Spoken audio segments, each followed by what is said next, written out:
ಕುಂದಾನಗರಿ ಬೆಳಗಾವಿಯಲ್ಲಿ ಗರಿಗೆದರ್ತಾ ಇದೆ ರಾಜಕೀಯ. ಇವತ್ತು ಖಾಸಗಿ ಹೋಟೆಲ್ನಲ್ಲಿ ಬಿಜೆಪಿ ಶಾಸಕರಿಗೆ ಔತಣಕೂಟ ಇದೆ.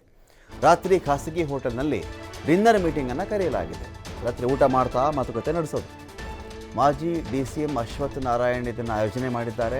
ಪಕ್ಷದ ಎಲ್ಲ ಮುಖಂಡರು ಶಾಸಕರು ಬರಬೇಕಿದರಲ್ಲಿ ಅಂತ ಆಹ್ವಾನ ಕೂಡ ಕೊಟ್ಟಿದ್ದಾರೆ. ಮತ್ತೊಂದು ಕಡೆ ಶಾಸಕಾಂಗ ಸಭೆಯನ್ನೇ ಇಲ್ಲಿವರೆಗೂ ಬಿಜೆಪಿ ನಡೆಸಿಲ್ಲ. ಅಧಿವೇಶನ ಆರಂಭವಾಗಿ 2 ದಿನ ಕಳೆದಿದೆ. ಶಾಸಕಾಂಗ ಸಭೆ ಆಗಿಲ್ಲ. ಡಿನ್ನರ್ ಮೀಟಿಂಗ್ ಮಾತ್ರ ಜೋರಾಗಿದೆ.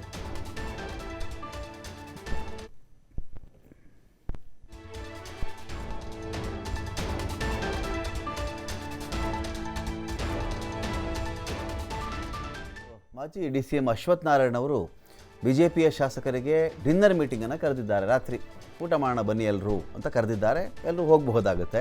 ಇಲ್ಲಿ ಪ್ರಶ್ನೆ ಏನು ಬರ್ತಿದೆ ಅಂದರೆ ಅವರು ಡಿನ್ನರ್ ಮೀಟಿಂಗ್ ಮಾಡ್ತಿರೋದಕ್ಕೆ ವಿರೋಧ ಇಲ್ಲ. ಆದರೆ ಅಫಿಷಿಯಲ್ ಆಗಿ ಪಕ್ಷದ ಶಾಸಕಾಂಗ ಸಭೆ ಅಧಿವೇಶನ ಶುರುವಾಗಿ 2 ದಿನ ಆದರೂ ಕೂಡ ಯಾಕಪ್ಪ ಆಗಿಲ್ಲ ಅಂತ ಕೇಳ್ತಾ ಇದ್ದಾರೆ.